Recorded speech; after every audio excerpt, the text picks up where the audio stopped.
안녕하십니까. 서귀포교회 구역장 권찰 여러분, 2주간의 샘물 시간입니다. 오늘 하나님께서 우리에게 주시는 말씀은 예레미야 4장 1절에서 4절까지 말씀입니다. 제가 봉독하겠습니다. 여호와께서 이르시되 이스라엘아, 내가 돌아오려거든 내게로 돌아오라.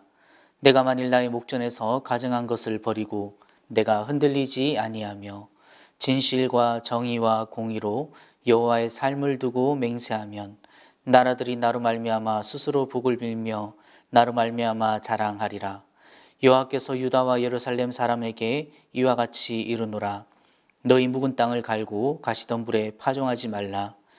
유다인과 예루살렘 주민들아, 너희는 스스로 할례를 행하여 너희 마음 가죽을 베고 나 여호와께 속하라. 그리하지 아니하면 너희 악행으로 말미암아 나의 분노가 불같이 일어나 사르리니 그것을 끌 자가 없으리라. 아멘. 네, 오늘은 마음의 할례라는 말씀의 제목으로 하나님 말씀 증거하겠습니다. 오늘 이 말씀은 예레미야서에 나오는 그 하나님께서 그 자녀들을 향한, 그 백성들을 향한 한탄이 섞인 그런 메시지입니다. 여러분, 우리가 이 성경 말씀을 볼 때 좀 큰 흐름을 생각하시면서 보면 말씀을 보는데 도움이 많은 되는데, 이사야서의 큰 흐름을 보면요, 지금 여기 보면 이사야, 그 다음에 예레미야, 에가, 에스겔 이렇게 성경의 흐름이 진행되는데, 이사야서의 흐름을 보면 큰 흐름은 너희는 돌아오라, 내게로 돌아와라, 회개하라, 이런 메시지가 있습니다. 그래도 아직 희망이 있는 겁니다.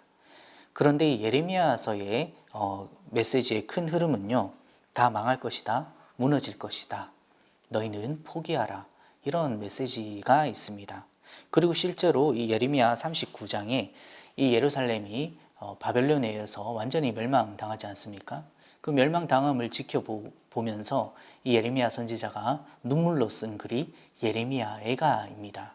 슬프다 이성이여, 이전엔 사람이 많더니 지금은 어찌 그리 적막하여졌는고 하면서 한탄 섞인, 눈물 섞인, 눈물로 쓴 글이 이 애가입니다. 그리고 그 뒤에 나오는 이 에스겔서의 큰 흐름은요, 이제 내가 다시 회복시키겠다라는 그런 메시지가 있습니다. 그런 흐름을 생각하시면서 이 예언서의 말씀을 보시면 조금 더 보기가 좋습니다. 그런데 저는 좀 두렵습니다. 이 땅을 향한 우리 아버지 하나님의 메시지가요, 과연 이사야의 메시지인지 아니면 예레미야의 메시지인지 아니면 오늘 이 말씀에 예레미야서에 보면 예레미야 4장 오늘 이 본문 4절까지는 하나님께서 마지막 그 희망의 메시지를 던져주시거든요. 그리고 이 4장 5절부터는 하나님의 심판의 메시지가 나옵니다. 오늘 우리를 향한 이 메시지가 과연 예레미야 4장 4절까지 이 마지막 주님의 최후 그런 메시지인지 좀 많이 걱정이 되고 염려가 되는 마음으로 이 말씀을 보게 됩니다. 그러나 우리가 지금 다 알 수 없지만 때가 어느 때인지 우리가 다 알 수 없지만 우리가 지금 할 수 있는 것은요, 하나님의 말씀을 잘 묵상하고 다만 그 말씀에 따라서, 그 계명에 따라서 우리가 잘 지켜 행하고 그렇게 살아야 되는 것 아니겠습니까? 그래서 오늘 말씀에 이 마음의 할례에 대해서 우리가 좀 자세히 살펴보기를 바랍니다. 성경이 가르치는 할례가 무엇인지, 여러분 성경에서 제일 처음 나오는 할례는요, 창세기 17장 9절에 나옵니다. 아브라함이 99세 때에 하나님께서 아브라함에게 나타나셔서 새 언약을 맺으십니다. 너는 나와 맺는 언약을 지키고 대대 후손들에게도 지키게 하라. 그 언약의 징표로 행하게 하시는 것이 바로 할례입니다. 여러분, 이 할례는 잘 아시는 것과 같이 남자의 생식기에 붙어있는 표피인데 이것을 의학적 용어로 말하면 여분의 표피라고 합니다. 그리고 어원적으로 말하면 과잉된 피부라고 합니다. 그러니까 과하게 나와서 남자의 생식기를 덮고 있는 피부를 말합니다. 하나님께서는 그 과잉된 피부를 절단하라라고 말씀하시는 겁니다. 그 이유가 여러 가지가 있는데 첫 번째로는요, 위생적으로 중요합니다. 이 필요 없이 나온 이 피부가 생식기를 덮고 있음으로 인해서 그곳에 좀 유독성 세균이 증식할 수 있다고 합니다. 그리고 두 번째로는 이 할례는 가정의 순결성을 나타냅니다. 이 명령으로 아브라함과 그의 온 집안이요, 이제 할례를 받음으로 인하여서 그 집안이 육체적으로 깨끗하여집니다. 그런데 이것은 조금 1차원적인 것이고, 우리가 조금 더 깊이 신앙적인 차원으로 이 말씀을 살펴보면요, 세 번째로 이 할례는 언약 백성이 지켜야 할 징표로서의 역할을 합니다. 이 할례를 행함으로써 이스라엘 백성들은요, 아, 우리가 언약 백성이지, 하나님께서 우리와 언약을 맺어주신 우리는 그런 민족이지, 이 계명을 잘 지켜야지 하면서 계속해서 기억하고 상기시키게 되는 역할을 하는 것입니다. 신명기 10장 16절에 보면, 그러므로 너희는 마음의 할례를 행하고 다시는 목을 곧게 하지 말라. 그러니까 우리가 주님 앞에서 목을 곧게 뻣뻣하게 목을 들고 있지 말라는 겁니다. 네 고집 내려놓고 우리 아버지 하나님의 말씀 앞에 순종하라라는 겁니다. 세상의 쾌락을 내려놓아라. 네가 세상에 의지하는 것들을 내려놓아라. 네 마음에 있는 과잉된 피부를 잘라내어라. 우리 마음속에 죄라는 것은 이 과잉된 피부와 같이 하등 필요 없는 겁니다. 그런데 이 과잉된 피부를 끊는 것이 그렇게 어려운 겁니다. 우리 모두 각자가 가지고 있는 마음속에 과잉된 피부가 있는 겁니다. 성도로서 불필요한 것들, 불필요한 행동들. 그러니까 우리가 할례를 아무리 받았어도 죄를 끊지 못하면, 진짜 마음의 할례를 받지 못하면 아무 소용이 없는 겁니다. 오늘날 저와 여러분들에게 나와 있는 이 과잉된 피부가 무엇입니까? 참 마음의 할례를 행하시기를 바랍니다. 이 할례는요, 이삭이 나기 전에 아버지 하나님께서 말씀해 주신 건데, 난지 8일 만에 할례를 행하라 라고 명령하셨습니다.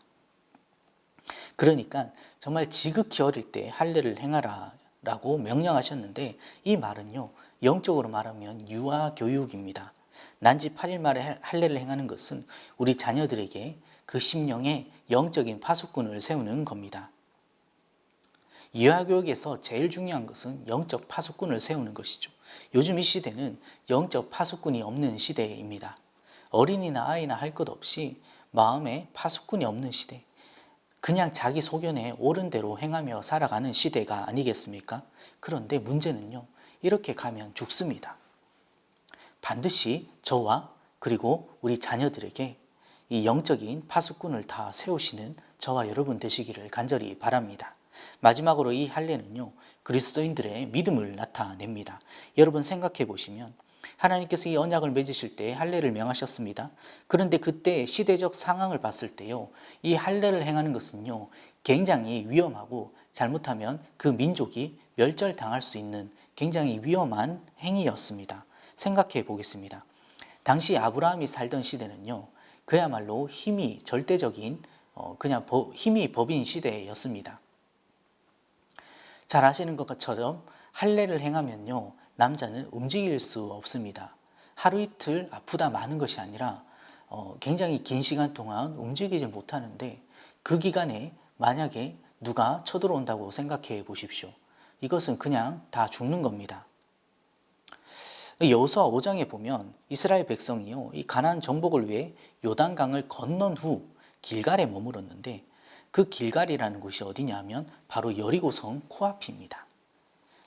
하나님께서 이스라엘 백성들에게 지금 그들이 머문 곳이 길갈, 여리고성 코앞인데 그곳에서 할례를 행하라 라고 명령을 하십니다. 그러니까 이건 이제 그냥 인간적인 눈으로 봤을 때는 자살행위인 거죠. 그냥 한마디로 절대로 해서는 안 되는 그런 것입니다. 정말 큰 믿음이 아니고서는 도저히 행할 수 없는 것을 지금 요구하시는 거죠. 그런데 어떻게 합니까? 여호수아와 그의 모든 백성들, 남자들은 다 할례를 행합니다. 정말 엄청난 믿음을 보여준 것이죠. 여러분, 오늘날에도 마찬가지입니다. 우리가 이 마음의 할례를 행하는 것은요, 대단한 믿음의 결단입니다. 세상에 과잉된 피부를 끊어내는 것이 어디 쉬운 일이겠습니까? 매우 고통스러운 것입니다. 어찌 보면 내가 속한 공동체에서 왕따를 당할 수도 있는 겁니다. 또한 이 세상에서 불의한 일을 당할 수도 있습니다. 그러나 믿음으로 그 일을 행한 여호수아와 이스라엘 백성들에게 우리 아버지 하나님께서는 놀라운 승리를 허락해 주신 것처럼 그 아버지 하나님께서 오늘날 이 자리 가운데서도 여전히 살아계시고 역사하시는 하나님 아니십니까? 그 아버지 하나님께서도 우리가 정말로 깨어서 마음의 할례를 행한다면 우리 아버지 하나님 그때 도우셨던 하나님께서 지금도 우리의 삶에 동행해 주시고 우리 삶 가운데 커다란 승리를 허락해 주신다라는 겁니다. 우리 모두 깨어서 정말 마음의 할례를 행하여서 나를 정결케 하고 하나님 말씀대로 살아서 정말 이 땅 가운데 하나님의 정의와 공의가 바르게 흘러가게 하는 그런 믿음의 삶을 살아가시는 그런 귀한 인생 살아가시는 우리 모든 성도님들 되시기를 주님의 이름으로 축복드립니다. 그런 사람들의 삶은 아버지 하나님께서 반드시 승리를 허락하십니다. 그러니 세상보다 주님을 더 신뢰하는 믿음으로 우리 마음의 할례를 다 행하시는 저와 여러분 되시기를 간절히 축복드립니다. 기도하겠습니다. 사랑의 아버지 하나님, 은혜를 감사드립니다. 오늘 또한 저희에게 너희는 깨어라, 마음의 할례를 행하라, 세상의 방법대로 살아가지 말아라 우리에게 말씀하여 주심에 감사드립니다. 아버지 하나님, 갈수록 어지럽고 혼탁한 이 시대에 정말 우리가 우리의 심령 가운데 필요 없는 세상에 과잉된 그 피부를 끊어버리는 마음의 할례를 행할 수 있는 그런 믿음의 결단을 할 수 있는 저희들 되길 원하오니 은혜 내려 주시옵소서. 그렇게 우리가 또 믿음의 결단을 하며 살아갈 때에 아버지 하나님, 우리 삶을 주님께서 크게 축복하여 주시옵소서. 감사드리며 예수님 이름으로 기도드립니다. 아멘.